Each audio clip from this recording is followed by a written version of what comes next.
самое баракатное место, где собираются ангелы, где не спасает милость Аллаха, это маджлисуль ильм. Это где ильму маджлис. Вот это маджлис ильму называется. Аллаху, Аллаху, Аллаху, Аллах. أعوذ بالله من الشيطان الرجيم بسم الله الرحمن الرحيم الحمد لله رب العالمين اللهم صل على سيدنا محمد وعلى آل سيدنا محمد وسلم. Этот урок, это не как вааза, к примеру, как мы джума делаем, это как открытый урок, и можно задавать вопросы, можно вот в середине, в любом месте, если что-то непонятно, можно остановить и задать вопрос. Всевышний Аллах в Коране говорит: Бисмиллахир Рахманир Рахим, «Вама джа'аля алейкум фиддини мин харадж, садакаллахул азим». И не сделал вам Всевышний Аллах в вашей религии, то есть трудно. То есть Всевышний Аллах мусульманина в его религии не ставит никогда трудное, тупиковое, безвыходное положение. Если мусульманин, вот касаемо его религии, что-то касается, попал в трудное положение, Всевышний Аллах обязательно там дает узру, какое-то облегчение, чтобы он смог сделать полноценно этот айбада. И также Всевышний Аллах, вот как ученые в книгах пишут, путник, мусафир, человек, он кит'ату миналь азаб, то есть это сафар, это является какой-то кусок, то есть это часть наказания. Почему? Потому что мусафир, путник, он в пути лишается тех удобств, которые у него были дома. То есть он, будучи в сафаре, хочешь не хочешь, у него не такие удобства будет, как обычно у него были дома. Поэтому и мусафиру, то есть путнику, Всевышний Аллах дает облегчение его религии, делах его религии. К примеру, насчет поста. Месяц Рамадан, если человек в сафаре, ему Всевышний Аллах дает разрешение, хоть ему лучше будет, если он может держать, но Всевышний Аллах дает ему облегчение, разрешение, чтобы он открыл пост в сафаре. Но потом, конечно, он должен будет это возместить. И также касаемо намаза. То есть Всевышний Аллах касаемо намаза тоже дает облегчение мусафиру. Это какое облегчение дает мусафиру? Не как пост, чтобы он вообще оставил. Касаемо намаза Всевышний Аллах делает рухса, облегчение путнику, два облегчения. Это первое, это аль-ихтисарун фи камияти ракаат, это укорачивание количества ракаатов. Это укорачивание количества ракаатов, это шариат называется каср. И второе облегчение это, то есть совмещение намаза. Совмещение намазов это в шариате называется аль-джама. То есть каср, аль-джам валь-каср называется, то есть два облегчения. Обычно у нас, как бывает, вот много, которые в пути, они знают и они спрашивают, и это делают они, но многие думают, что каср и джама, то есть укорачивание и совмещение намазов, это должно быть вместе. То есть, когда мы делаем в пути намаз, то есть укорачивать, делать 4-ракатный намаз, 2 раката, и это совмещать обеденный после обеденным, это одно и то же. На самом деле мы должны знать, то есть укорачивать намазы, это отдельное облегчение, отдельная рухса, а совмещать намазы, это отдельное облегчение. Иншаллах, мы дальше объясним, что, как надо делать. Первое, мы сказали, укорачивание, то есть укорачивать количество ракаатов. Шариат мусафиру, человек, который находится в пути, ему разрешает укорачивать только 4-ракатные намазы. То есть обеденный, послеобеденный и ночной намаз. Эти 3 намаза можно укорачивать, делать вместо 4 2 раката. Вот это одно облегчение. То есть 4 раката обеденного намаза в пути человек, мусульманин, имеет право вместо 4 ракатов делать 2 раката обеденный намаз. Также послеобеденный. Также ночной намаз. А утренний намаз это и так-то 2 раката. Вечерний намаз тоже не имеет права укорачивать, она тоже делается как 3 раката полноценно. И основа этому аят Всевышний Аллах в Коране говорит: Бисмиллахир Рахманир Рахим: وَإِذَا ضَرَبْتُمْ فِي الْأَرْضِ فَلَيْسَ عَلَيْكُمْ جُنَاحٌ أَن تَقْصُرُوا مِنَ الصَّلَاةِ. Садак Аллаху аль-Азим. И когда вы будете в пути, говорит Всевышний Аллах, вам нету греха, то есть вам разрешается, чтобы вы укорачивали ваши намазы. Также есть хадис, который приводит имам Муслим от Я'ля бин Умайята. Я'ля бин Умайя говорит: я спросил Умар ибн Хаттаба, Умара Саба, об этом аяте. Всевышний Аллах, вот то, что мы прочитали аят, я вот этот аят здесь вот конец не прочитал. Здесь в этом хадисе, то есть приводится и конец этого аята, то есть конец как идет? أعوذ بالله من الشيطان الرجيم ليس عليكم جناح أن تقصروا من الصلاة إن خفتم أن يفتنكم الذين كفروا. То есть нету вам греха, чтобы вы укорачивали ваши молитвы, если вы будете бояться, что неверные, то есть будет делать, навредят вам. То есть, когда есть какой-то враг наступает, или есть какая-нибудь боязнь, человек не в безопасности, человек в опасном положении. То есть, в этом аяте имеется в виду вот это. И это Я'ля бин Умайя спрашивает Умара Саба. Читает этот аят и говорит: «Факад аминан нас». То есть, сейчас же люди в безопасности. То есть, сейчас, когда человек, мусульманин, в безопасности, ему разрешается или нет? Умар Асхаб говорит: «Аджибту мимма аджабта минху». То есть, я тоже удивился, говорит, то, что, от чего и ты удивился. То есть, меня тоже, говорит, это удивило. И я спросил это пророка, алейхиссалам. То есть, этот вопрос возник и Умар Асхаба, когда пророк, алейхиссалам, был жив, и он, как ему пришел Я'ля бин Умайя, спрашивая, также Умар Асхаб, возник ему этот вопрос, идет пророка, алейхиссалам, и спрашивает об этом. И я, говорит, спросил посланника Аллаха, алейхиссалам. На что, говорит, он мне ответил: «Садакатун тасаддака Аллаху биха алейкум факбалу садакатаху». Это, говорит, садака, это милостиня, которую Всевышний Аллах вам дал, вы примите, говорит, это садака. То есть, здесь этот хадис указывает, что укорачивать намаз, это облегчение, это рухса, касается и того человека, который находится и в безопасности. То есть, разницы нету. Хоть в аяте указывает на это, то общим пророк, алейхиссалату вассалам, разъяснил, то есть, укорачивание намазов можно укорачивать мусафиру, путнику, в каком бы положении он ни был. Хоть он будет в безопасности, хоть он будет, то есть в опасности, разницы нет. И человек, чтобы укорачивать намазы, он должен соблюдать следующие условия. Первое, человек, он должен быть в пути, то есть уже он должен находиться в пути, когда он совершает этот намаз. У человека есть намерение выйти в путь, и дома он начинает уже этот намаз укорачивать, потом выходит. Нет, так не разрешается. То есть человек уже должен выйти в путь. Второе условие, он должен перейти границы своего населенного пункта, поселка или города, где он живет. То есть если есть определенная граница, то есть вот эта граница твоего населенного пункта, ты должен это перейти.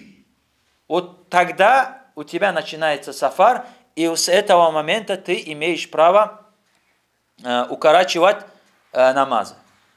И если нет определенной границы, то последние дома будут считаться границами этого населенного пункта. Ты должен, то есть, перейти или, то есть, проехать последние дома этого населенного пункта, где ты живешь.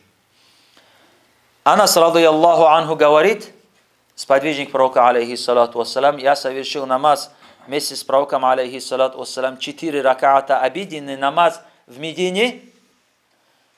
И мы вышли в путь, и после обеденного намаза мы совершили в местности Зуль-Хулайфа 2 ракаата, говорит. Это уже за пределами Медины. Кто был в хаджи, знает, это Зуль-Хулайфа, где вот микат, где вот, одевает ихрам, где откуда начинается хадж или умра, то есть где делает намерение, то есть за пределами Медины. Получается, сафар начинается с того момента, когда ты переходишь, то есть город, от границы твоего населенного пункта.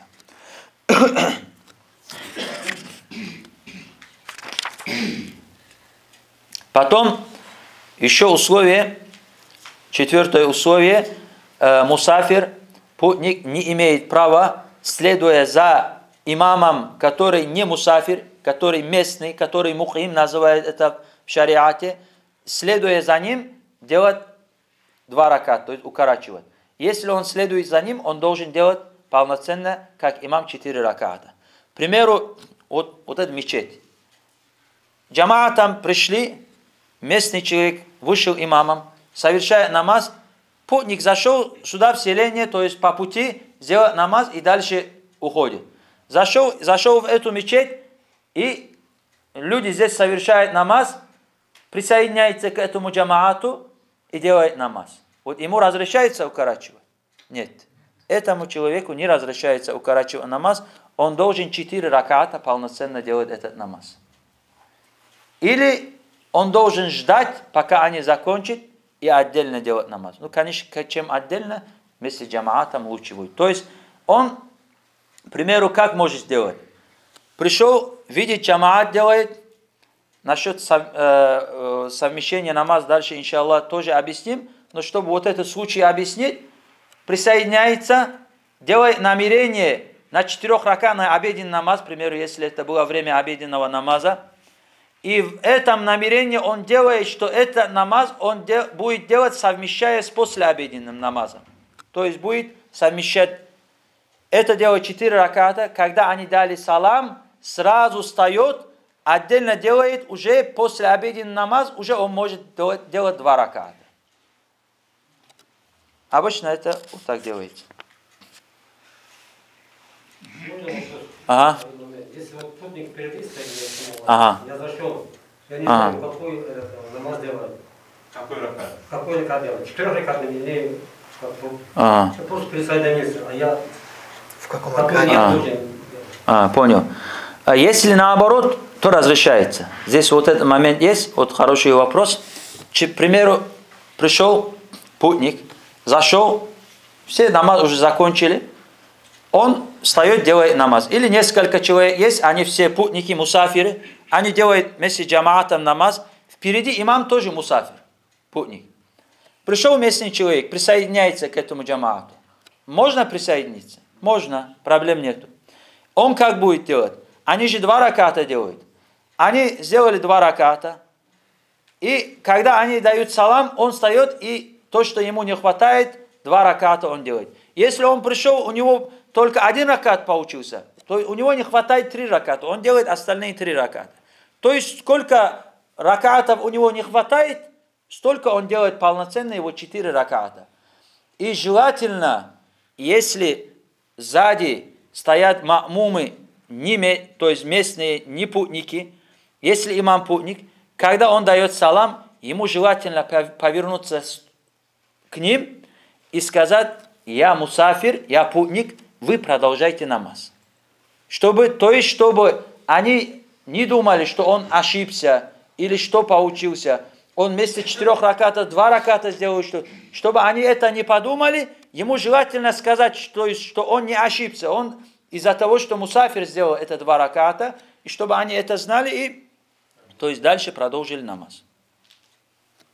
За мусафиром следует, а мусафир за мухимом. Да. А если мусафир, например, я вот джамиат делает, я подхожу, они только 2 сделали, я тоже должен закончить 4, правильно? Да, в любом случае. В любом случае. В любом случае, да. Хоть, например, у тебя, к примеру, ты пришел, джамаат делает местный, пришел последний ат-тахият. Все. В любом случае, хоть ты то есть маленький вот кусок вместе с джамаатом делаешь, в любом случае ты должен 4 раката делать. И еще вопрос такой. Ага. Например, ты в обед ты выезжаешь в сафар, правильно? Есть какой-нибудь суннат намаз, который делается прежде чем выйти на сафар? Есть, да, желательный намаз есть. Желательно. Желательный намаз, 2 раката желательный намаз, то есть с намерением, что ты выходишь, то есть на сафар. Это можно делать. Имеется в виду, я в обед выхожу, я утром могу делать, или именно когда выхожу? Желательно именно когда выходишь, то есть прежде чем выйти, то есть когда ты выходишь, прежде чем выйти, делать намаз и сразу, то есть выходишь. То есть, намерение, что ты, то есть желательно намаз намерением, что ты выходишь в путь, то есть как мусафир. И желательно намаз есть так же, как когда ты пришел с пути, тогда желательно даже зайти в мечеть. То есть прежде чем домой зайти, человек пришел с дороги, то есть из сафара, ему желательно, прежде чем домой зайти в мечеть, сделать 2 раката намаза, потом идти домой.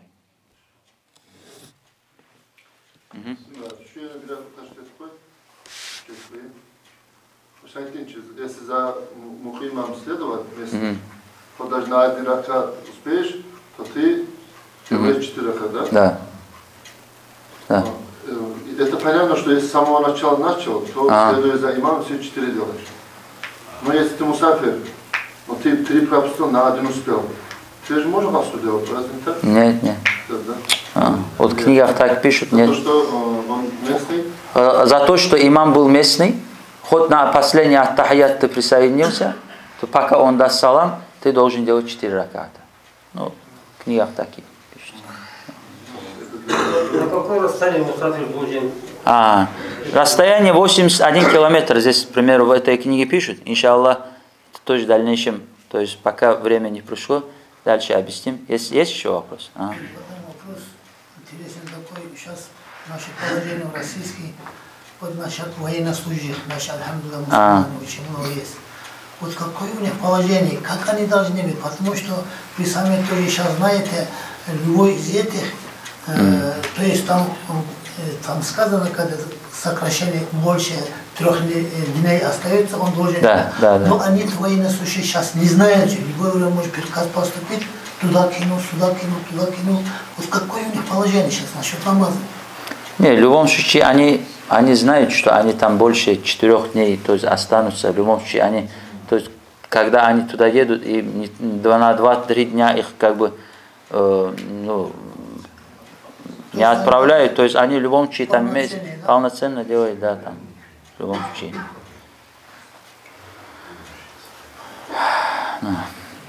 Ну, там место по положению, как, что будет в любом случае. Если нет воды, там таяммум делать, такие узры, конечно, там будет. А так, то есть касаемо мусафира, то есть их, я не знаю, Аллах алям, их это как бы, то, что если они туда доезжают, раз они знают, если действительно не знают, там до 18 дней есть то, что как бы можно тянуть.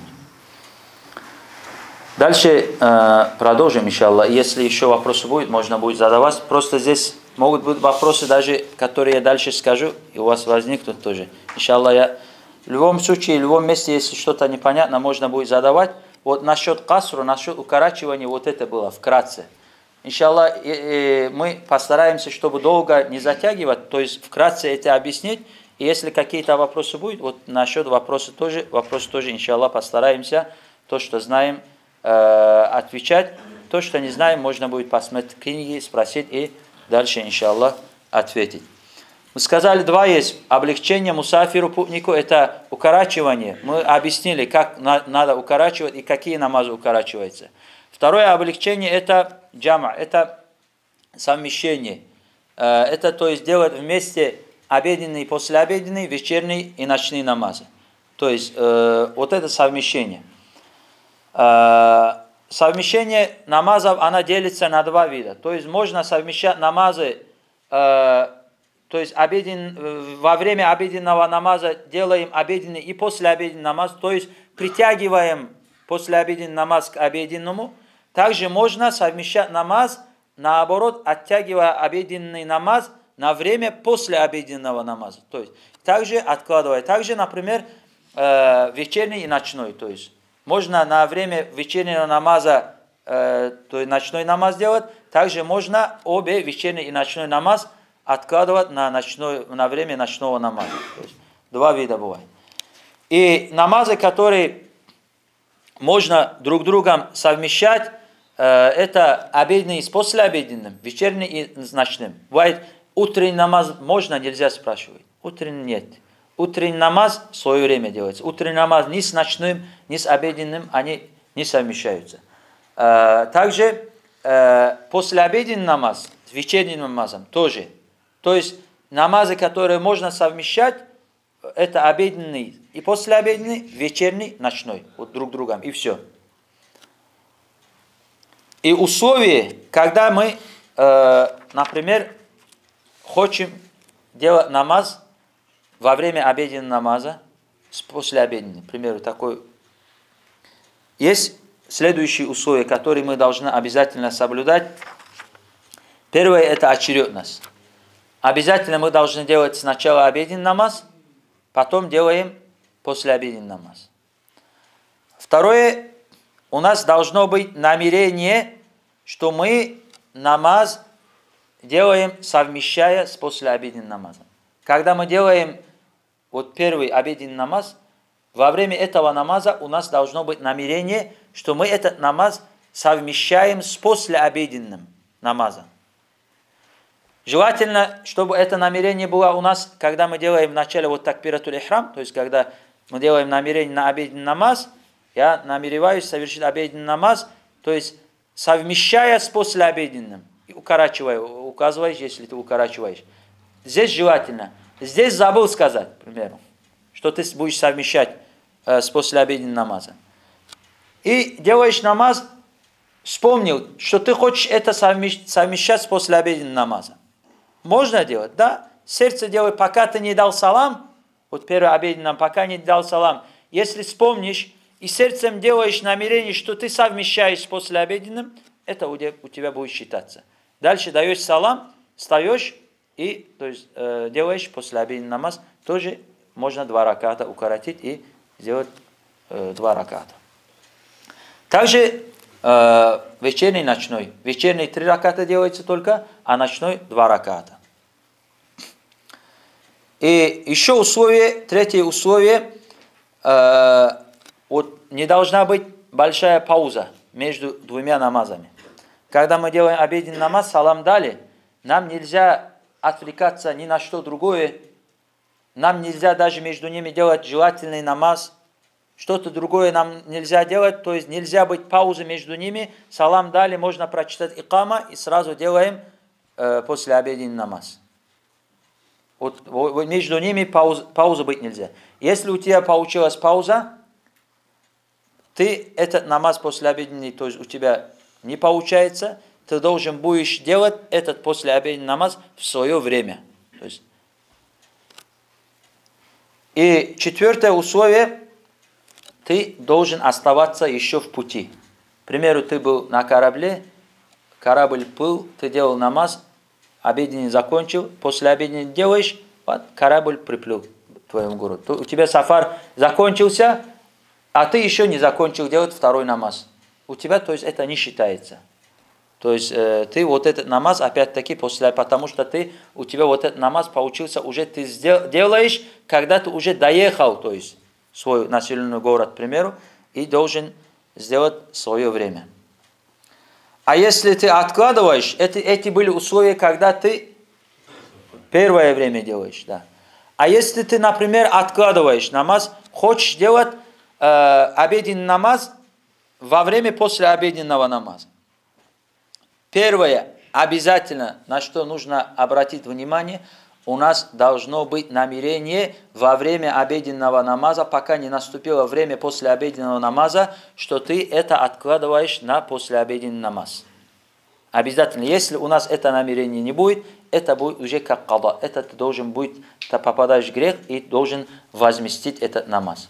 Обязательно во время обеда, обеденного намаза, у нас должно быть намерение, что я, то есть можно делать сердцем, откладывая этот обеденный намаз на время после обеденного намаза. У нас должно быть намерение. И опять-таки, вот это последнее условие здесь тоже, ты должен находиться еще в пути, пока ты не совершил эти 2 намаза. А вот этот тартиб, который был очередность в первом условии, здесь не обязательно, ход сунна.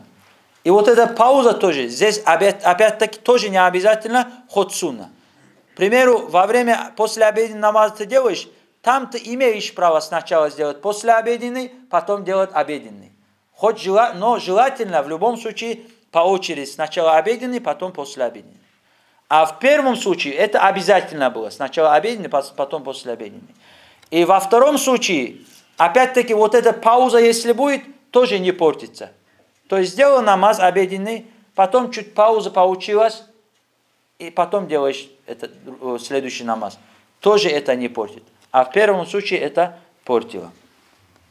Вот это условия были. Можно вопрос? Ага. А если темное время, если направление не знаешь, как быть с этим? Да, но это уже как бы насчет укорачивания это не касается, это как бы это уже насчет киблы, то есть повернуться, как поворачиваться кибла.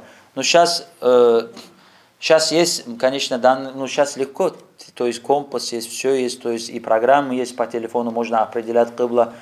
Ну, сейчас очень легко, но если человек в таком положении, где он вообще не знает, не может определить, если человек там может определять по звездам, то есть или по каким-то другим, то есть да, которые есть, определять, он должен делать, то есть смотреть, изучать, как, что и определять. И, конечно, как в книгах пишут, но если и так сделать, и так, то есть не получается, то там есть в шариат книгах, то 4 стороны делаешь, 4 раза делаешь, вот один намаз, то есть во все 4 стороны. Но, конечно, в книгах пишут, там человек, мусафир, прежде чем выйти в путь, он должен, то есть приготовить для себя все условия в дальнейшем пути, чтобы он смог сделать намаз.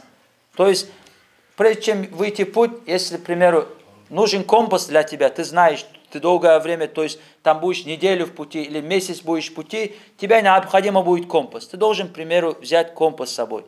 И вот и другие, и так далее. То есть все, то есть чтобы у тебя ты в пути мог делать намаз, то есть ты это заранее, то есть уже дома должен готовиться к этому. Но если, как я сказал, получилось так, и тебе и это нет, ты не приготовился, все как бы ничего не получилось, ну тогда вот это остается, то есть последнее. Есть вопрос. Угу. Находитесь в сафаре, выехали с населенного пункта и приблизительно, допустим, должны быть после ночной молитвы, после ночного азана должны прийти домой. Ну так получилось, что мы совместили вечерний и ночной, уже сделали в пути.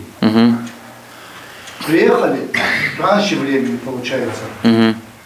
Что нам нужно делать? Полноценно ночной делать или же оба мне заново делать?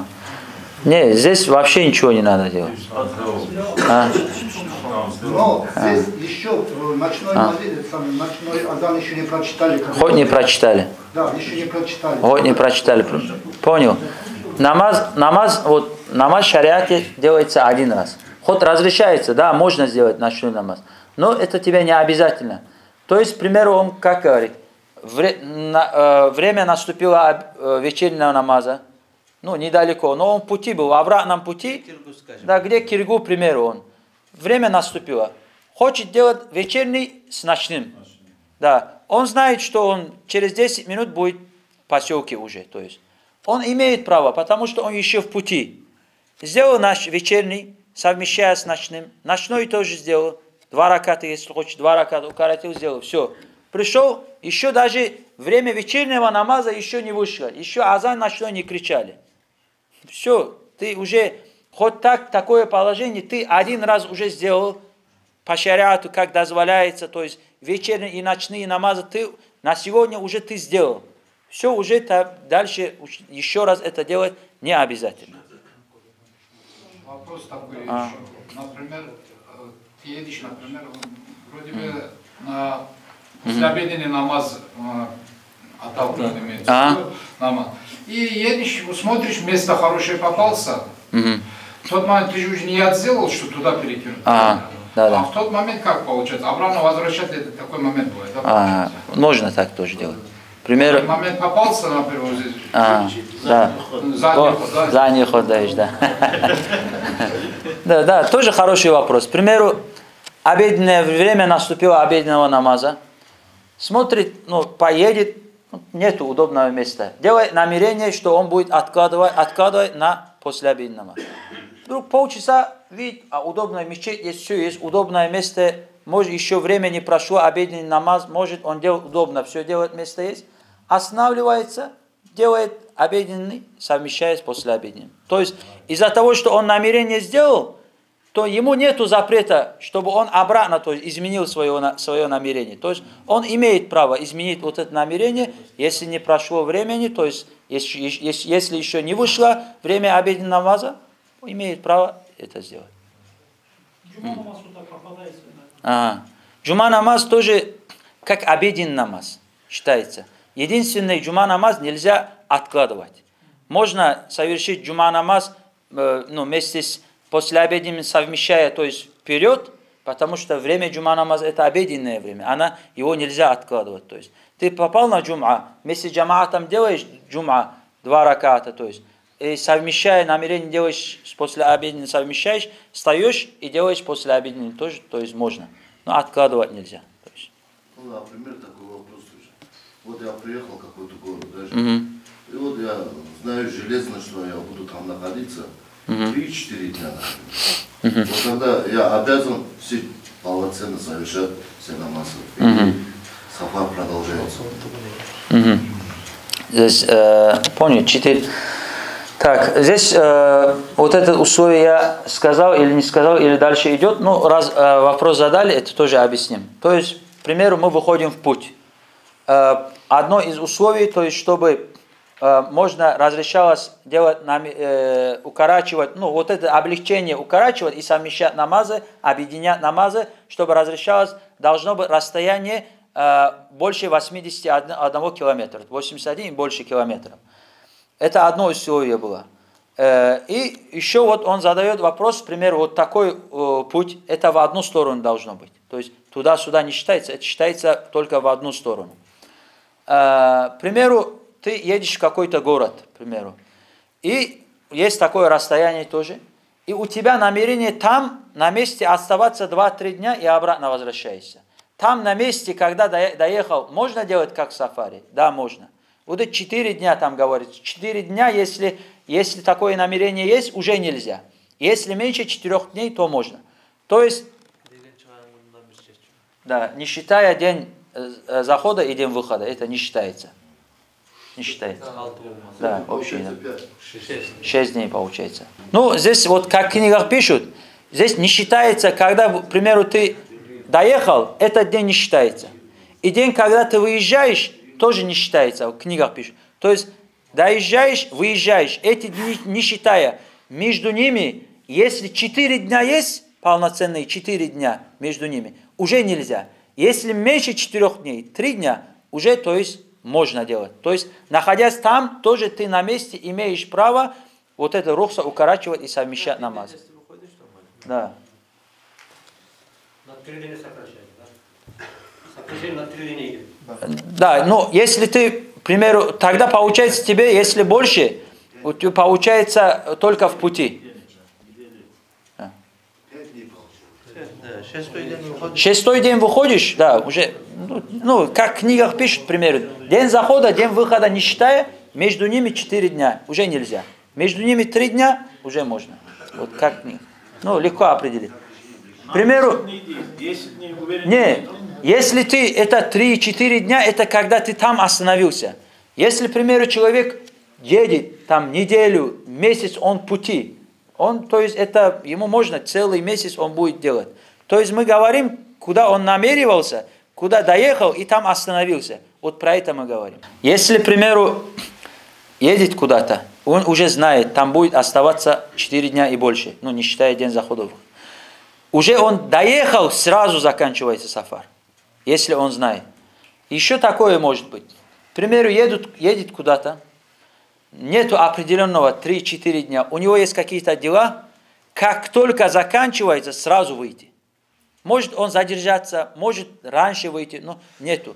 Вот в таком случае шариат разрешает до 18 дней. Опять-таки, день захода и выхода не считается. До 18 дней это тянется. Если 18 дней закончились, у тебя еще не закончились дела, не выходишь, уже как полноценно делаешь. Например, у меня намерение есть в Грозный ехать. Я приехал в Грозный, у меня ничего не получилось. Я еду в Нальчик. Это как получается тогда? Откуда начинается? С Грозного или от нас? Нет, не из дома. Нет, ход один день. К примеру, у нас сафар как считается? Вот расстояние мы сказали. Не получилось у меня там. Да. Я дальше еду. Сафар из дома получается или из Грозного? Понял, вопрос понял. Вот, объясним вот это. К примеру, сафар как считается? Вот 81 километр. Ты едешь, к примеру, в Грозный отсюда. Ты знаешь, ты по дороге будешь заходить в Хасаюрт, зайдешь, там какие-то селения тоже ты будешь заходить, там останавливаться и дальше. Вот это 81 километр куда считаем? Мы считаем до Грозного. То есть у нас конечный от А до Б, то есть конечный вот это у нас расстояние, то есть промежуток, это Грозный. То есть мы считаем от Кармаскалы до Грозного. Вот это расстояние мы считаем. Получилось так. Мы поехали туда. У нас там были какие-то дела. И там мы в Грозном решили дальше Нальчик поехать. Например, вопрос задают. Там решили, не дома, а там решили. Как считается? Считается уже от Грозного считается. То есть оттуда, у нас же мы дальше ехать, намерение у нас же было оттуда. Значит, оттуда считается. К примеру, так тоже может быть. Мы отсюда вышли с намерением поехать в Грозный. Едем, Хасаюрт доехали. В Хасаюрте у нас изменилось намерение, уже оттуда мы знаем, нам позвонили, нужно поехать в Нальчик. С Хасаюрта мы считаем расстояние до Нальчика. То есть, откуда у нас намерение есть, куда-то ехать, вот оттуда считается. Если у нас из дома было, считалось бы из дома. То есть где у нас намерение есть дальше ехать, конечная точка, а с намерения до конечной точки считается вот это расстояние, определяется. Это значит, получается, если я просто по делам вышел, я не сафар собирался. По делам вышел, Хасаюрт поехал, и оттуда мне срочно пришлось уехать. Да. Хасаюрта, и мне дальше... Оттуда считаешь. Оттуда считаете, да. Здесь еще условие было, чтобы сафар, это должно быть определенное место, куда ты едешь. К примеру, если человек вышел из дома, то есть куда глаза глядят, туда поедут. То есть нету, он Грозный, или, то есть направляется сюда, нету определенного, он не имеет права. То есть такой человек не имеет права укорачивать, пока он не проедет 81 километр. А другой человек, он же имел право, когда вот границы, а он своего населенного пункта проехал границы, уже начинается сафар. А у него сафар не начинается. 81 километр проехал, потому что у него же нет определенного, то есть намерения, какое расстояние он пройдет, он не знает. Может он меньше, может больше. Поэтому у него, пока он вот это расстояние не пройдет, он не имеет права укорачивать. Ага. Вот мусульмане вышел, путь, вышел, скажем, Грозный, Кизляр, выехал он никуда не торопится. И это расстояние тоже проезжает. Возможно, по дороге мечети есть и не спешит. Можно ему не сокращать, делать полноценный намаз. Понял. И условия есть, и время есть, и все есть. Понятно. Так. Да, правильный вопрос. Там мы когда насчет укорачивания, когда говорили, если помните, мы сказали, когда Умар Асаб тоже спросил, это говорит садака, который Аллах вам дал. То есть примите садака.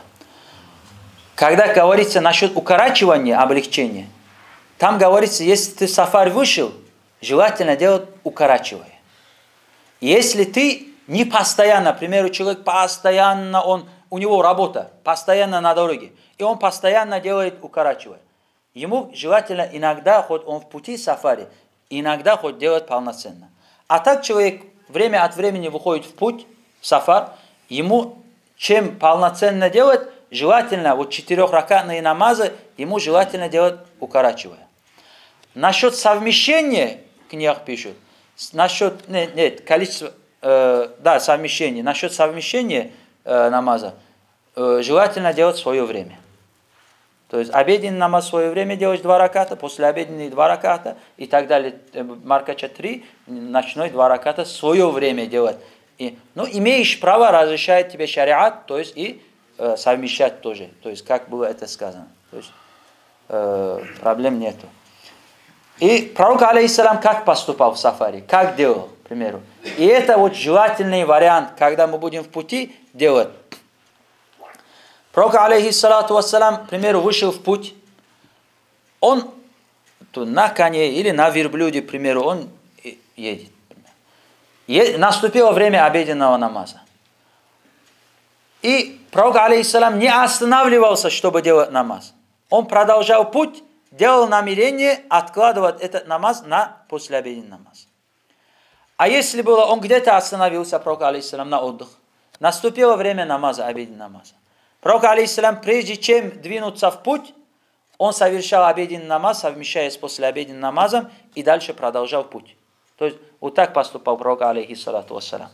Поэтому вот желательно, когда если мы едем, и если нам останавливаться тоже там удобства это нет, то можно продолжать путь, делать намерение, то есть откладывая.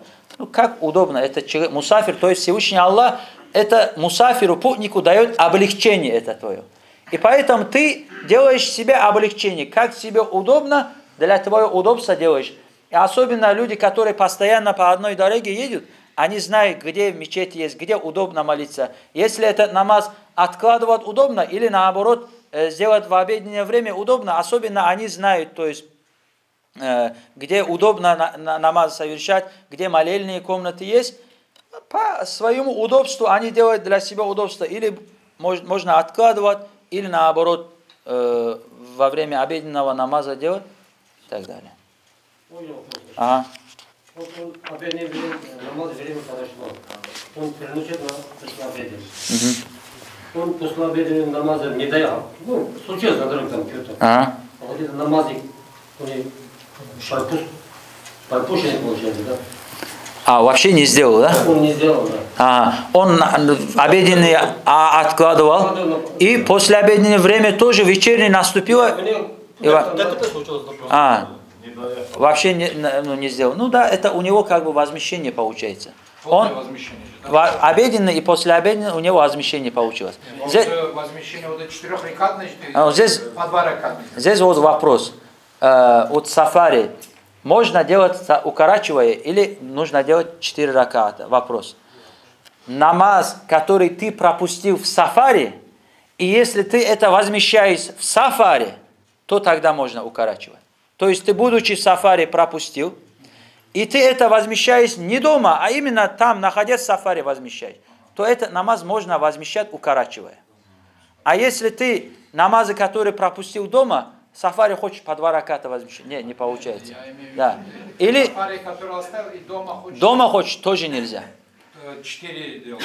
4 надо делать. Ну я же это говорю. Да, если дома делаешь, да, 4. В сафари, как он говорит, не сделал, это домой уже, Маркачев уже дома приехал. Да. А дома уже все эти обеденные, после обеденные, как положено, на 4 раката, то ли был. Да. Полноценно. Нельзя пропускать вообще. Вопрос?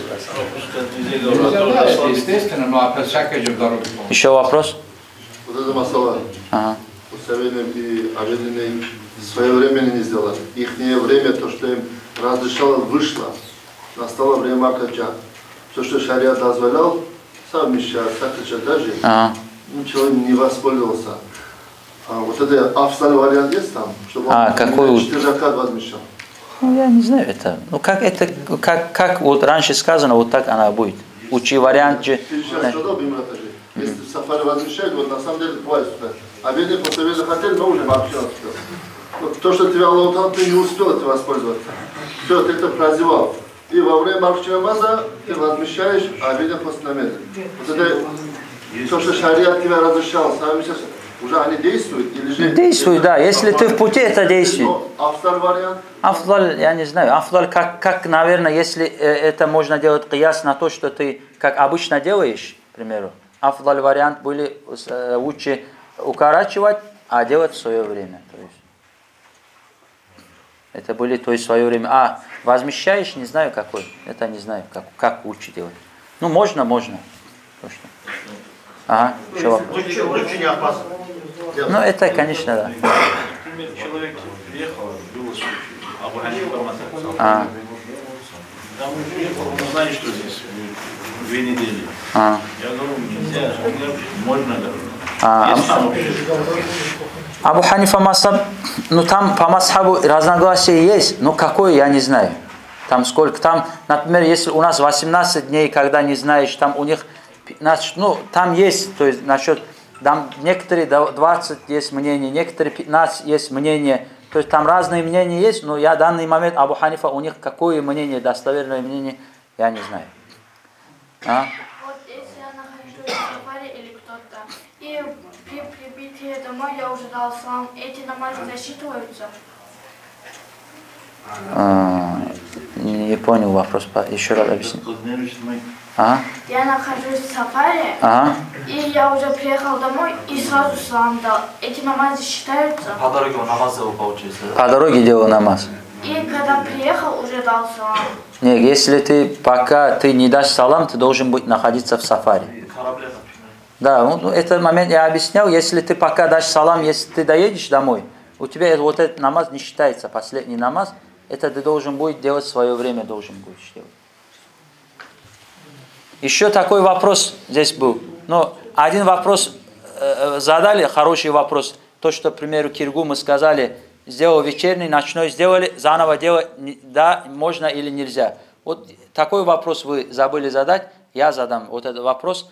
К примеру, вот этот маркача, ночной намаз, сделал намерение откладывать на ночной намаз, и ты не сделал, там тоже не сделал, маркача тоже не сделал, ночной тоже не сделал, доехал домой, время маркача намаза, то есть вышло, на ночной намаз доехал, маркача тоже не сделал, и ночной тоже не сделал.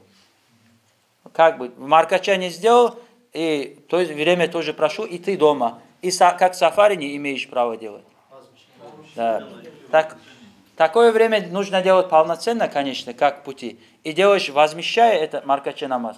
Но за это греха не будет. Потому что ты сафари сделал намерение, что это ты откладывал. На этом закончим, наверное, чтобы это не удлинять. Если какие-то вопросы... Ну, в общем, как бы мы поняли насчет сафара, как что. Да. Вот такие маджлисы, вот ильму маджлисы, вот когда мы слышим, где-то что-то есть, какой-то маджлис, нам нужно стараться по мере возможности бежать и участвовать. Просто если даже мы ничто не поймем из этого маджлиса, просто сядем и даже будем спать на этом маджлисе, мы лучшего места, чем это в мире, мы не найдем. Потому что самое лучшее место это где ильму маджлис. Самое баракатное место, где собираются ангелы, где не спасает милость Аллаха, это маджлисуль ильм. Это где ильму маджлис. Вот это маджлис ильму называется. Поэтому, где, если особенно вот поселки делают, нам нужно бежать и, то есть, спешить туда. Если мы по работе, я опаздываю, давай я поспешу, чтобы успеть на этот маджлис. То есть, эти маджлисы у нас каждое воскресенье бывает, и, иншаллах, нужно по мере возможности стараться участвовать в этих маджлисах тоже. Иншаллах, у нас такой адат, после каждого маджлиса мы делаем дуа, и этот маджлис, иншаллах, завершим, сделав дуа. Бисмиллахир рахманир рахим. Инна рахматаллахи карибун минал мухсинин. Ай, Равана, темс. Allahumma amin. Allahumma amin.